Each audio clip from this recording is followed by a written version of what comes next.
주아롱쌤 책 읽는 시간입니다. 오늘은 김주환 교수님의 내면 소통이라는 책에서 한 구절 갖고 왔습니다. 여러분들이 익히 아시는 플라시보 효과에 대한 글이긴 한데 김주환 교수님이 말씀하시는 내면 소통의 관점에서 플라시보 효과를 설명해 주고 있고 이 책의 극히 일부인 부분이긴 합니다만은 투자자에게나 여러분들 일상생활에서 굉장히 필요한 그런 내용을 담고 있기 때문에 소개시켜 드릴까 합니다. 책 내용 살펴보도록 하겠습니다. 내가 나에게 하는 말의 힘, 플라시보. 우리 각자에게 나라는 존재는 분명한 실체다. 물론 뇌 기능에 장애가 생겨서 자의식이 제대로 작동하지 않을 때 발생하는 코타르 증후군과 같은 특이한 정신질환을 앓는 사람은 자신이 존재하지 않거나 이미 죽었다고 확신한다. 그러한 경우가 아니라면 우리는 모두 나라는 존재가 분명히 있다고 믿는다. 물론 내가 존재한다라는 이 느낌은 인간의 의식이 가져오는 한 기능이다. 그런데 이 나라는 자의식의 실체는 지속적인 스토리텔링이 만들어내는 것이다.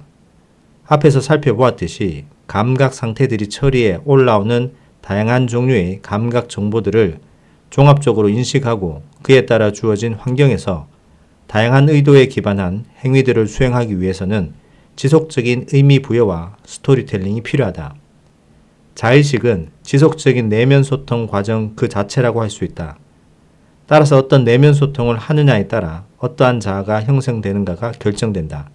마음 근력 훈련은 자신이 원하는 자아를 꾸준히 형성해 나가기 위해 그에 맞는 내면 소통을 반복적으로 하는 것이다. 이때의 의도적인 내면 소통은 내적 셀프 토크다. 일상에서 자기 자신에 대해 스스로 어떻게 생각하는지에 따라, 즉 내가 스스로 자신에게 반복해서 하는 이야기가 어떤 내용인가에 따라 나 자신을 실제로 변화시킬 수 있다. 마코프 블랭킨 모델에서의 내부 상태에 자리 잡고 있는 생성 모델로서의 에이전트가 습관적으로 하는 스토리텔링과 의미 부여의 방식을 바꿔나갈 수 있다는 뜻이다. 즉, 자아에 대해서 일상적으로 어떻게 생각하는가, 스스로에게 습관적으로 어떤 내면 소통을 하는가가 내가 어떤 사람인가를 결정한다. 자의식은 세상에 대한 나의 모든 경험을 총괄하는 존재이므로 자의식이 바뀌면 곧 내가 몸담고 살아가는 이 세상도 바뀌게 된다. 마음 근력 훈련은 나를 바꿈으로써 세계를 바꾸는 일이다. 나라는 존재 자체가 일종의 스토리텔링이므로 내가 나에게 하는 내면 소통을 바꾸면 나 자신이 바뀌게 된다. 내가 나 자신에게 진심으로 하는 말은 즉각적이면서도 절대적인 영향력을 지닌다. 자기 자신에 대해 진심으로 나는 강하구나 라고 생각하면 그 사람은 실제로 강해진다. 반대로 나는 지금 아픈 게 확실해 라고 자기 자신에게 말하면 그 사람은 실제로 아픔을 느끼게 된다. 나의 내면 소통이 내가 나에게 하는 말이나 생각이 나 자신에게 강력한 효과를 미치는 현상은 플라시보 효과를 통해 잘 알려져 있다. 밀가루나 식염수를 새로 개발된 신약으로 알고 먹으면 내가 먹는 이 약이 병을 낫게 해줄 것이라고 믿게 된다. 그러한 믿음의 본질은 내가 나에게 하는 내면 소통의 일종이다. 이에 따라 약효가 나타나게 되는데 이는 단순히 심리적 차원의 문제가 아니다. 몸은 실제로 낫지 않았지만 나았다고 느낀다든지 그냥 그렇게 생각하는 것에 불과하다는 뜻이 아니다. 플라시보 효과는 실제로 약효가 나타난다는 뜻이다. 위약을 진짜 약이라고 믿고 먹으면 많은 경우 생물학적이고도 생리적인 변화가 실제로 몸에 나타난다. 나은 것 같은 기분이 드는 것이 아니라 실제로 낫게 된다. 플라시보 효과가 처음 발견된 곳은 전쟁터다.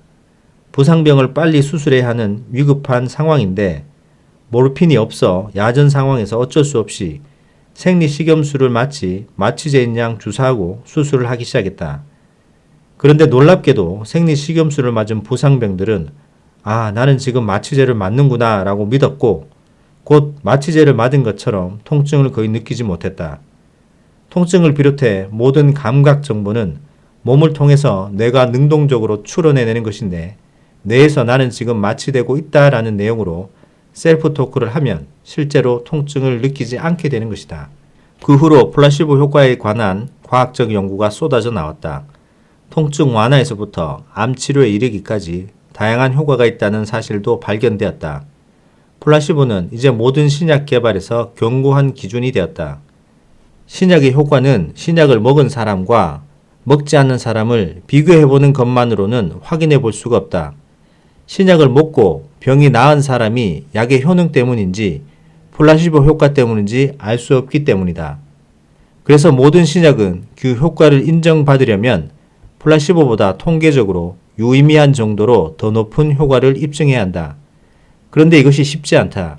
특정 만성질환을 앓는 환자에게 신약이라고 하면서 진짜 약과 가짜 약을 무작위로 처방해 준 뒤 효과를 비교해 보면 둘 다 비슷한 정도로 호전되는 경우가 많다.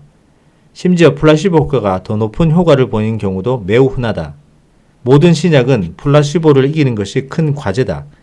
인간이 개발한 약 중에서 플라시보가 가장 효과적이고 부작용도 없는 안전한 만병통치약이라는 우스갯소리는 단순한 농담이 아니다.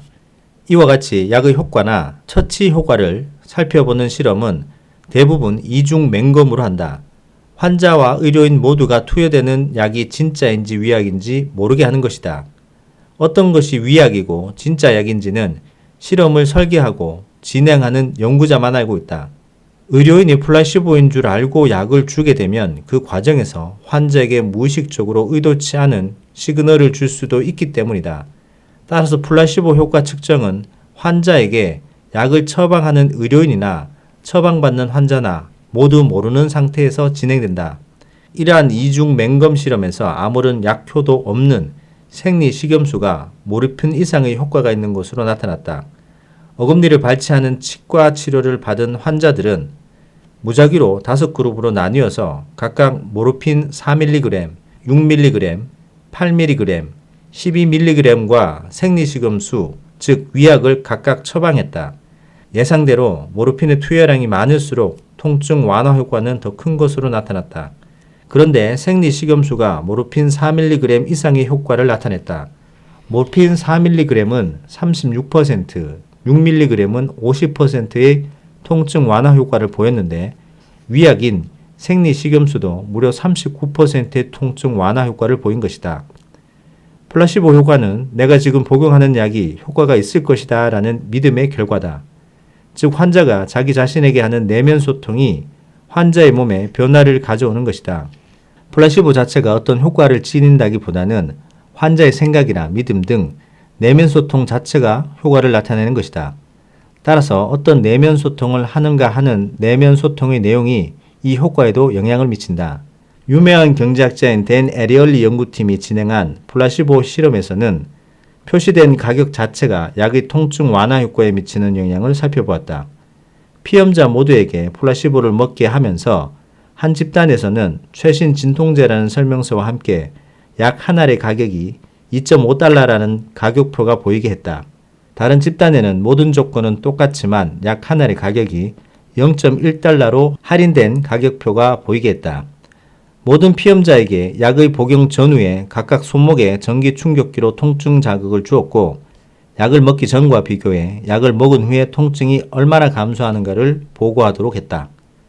정상 가격인 2.5달러의 가격표를 본 집단에서는 85.4%가 통증 완화를 보고했지만 할인 가격인 0.1달러의 가격표를 본 집단에서는 61%만 통증 완화를 보고했다. 이는 약은 비쌀수록 효과가 더 좋을 것이다 라는 통념이 반영된 결과로서 자기 자신에게 하는 내면 소통의 내용이 곧 플라시보 효과의 본질임을 시사한다.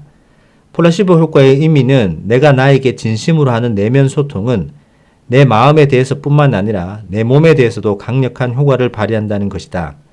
심지어 플라시보는 복용하는 약뿐만 아니라 관절에 대한 외과적 수술에서도 효과가 입증되었다. 무릎 관절이 손상되어 걷지 못하는 관절염 환자 180명을 무작위로 3집단으로 나누어 진행한 실험에서 한 집단에는 실제로 무릎 관절 내의 모든 죽은 조직을 제거하는 수술을 했고 두 번째 집단에는 무릎 관절경을 통해 씻어내는 시술만 했으며 세 번째 집단에는 수술한 척만 하고 그냥 붕대만 감아 놓은 플라시보 시술을 했다. 2년 동안 추적 관찰한 결과 놀랍게도 세 집단 모두 비슷한 정도의 무릎 건강을 회복했다. 통증 완화의 정도도 비슷했을 뿐만 아니라 걷거나 계단 오르기 등 실제 무릎의 기능도 모두 비슷한 정도로 좋아졌다. 이제 수술을 받았으니 무릎이 좋아질 것이라는 믿음이 실제로 무릎 관절을 건강하게 만든 것이다.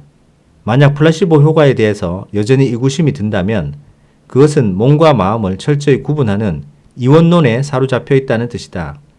여전히 데카르트적인 기계론적 세계관에서 벗어나지 못하고 있는 상태라고 할 수 있다. 이 상태를 벗어나야 내면 소통의 힘을 이해할 수 있게 되며 그래야 진정한 마음 근력 훈련이 가능해진다. 플라시보 효과에 관한 수많은 연구들은 신약뿐 아니라 우리가 일반적으로 복용하는 모든 약의 효과에 약 자체의 효능과 더불어 플라시보 효과도 더해진다는 사실을 알려주고 있다. 내복약뿐만 아니라 비타민과 같은 영양제, 운동, 그리고 각종 수술과 시술, 처치, 테라피에도 플라시보 효과가 포함된다. 따라서 무엇을 하든 내가 나에게 어떤 내면 소통을 하는가가 가장 중요하다. 내가 복용하는 약이 부작용이나 해악이 있을 것이라는 부정적 믿음 또한 강력한 효과를 지닌다.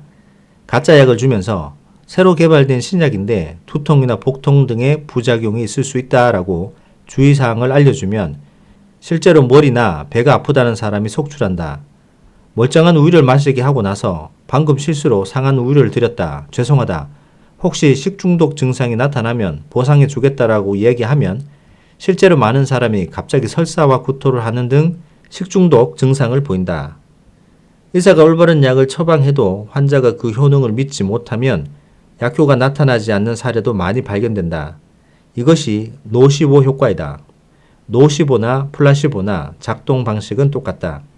다만 긍정적 내면 소통을 통해 몸이 나으면 플라시보이고 부정적 내면 소통을 통해 몸이 더 아프게 되면 노시보다.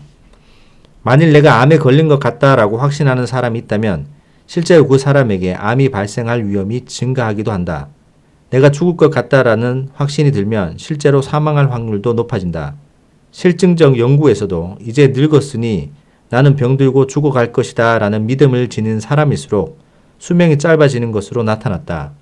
노년층과 은퇴자들을 대상으로 한 오하이오 종단 연구 결과에 따르면 나이 든다는 사실에 대해서 부정적인 생각을 가진 사람들은 그렇지 않은 사람들에 비해서 평균 7.5년가량 수명이 단축되었으며 심한 경우 23년 이상 더 노화가 진행된 것으로 밝혀졌다.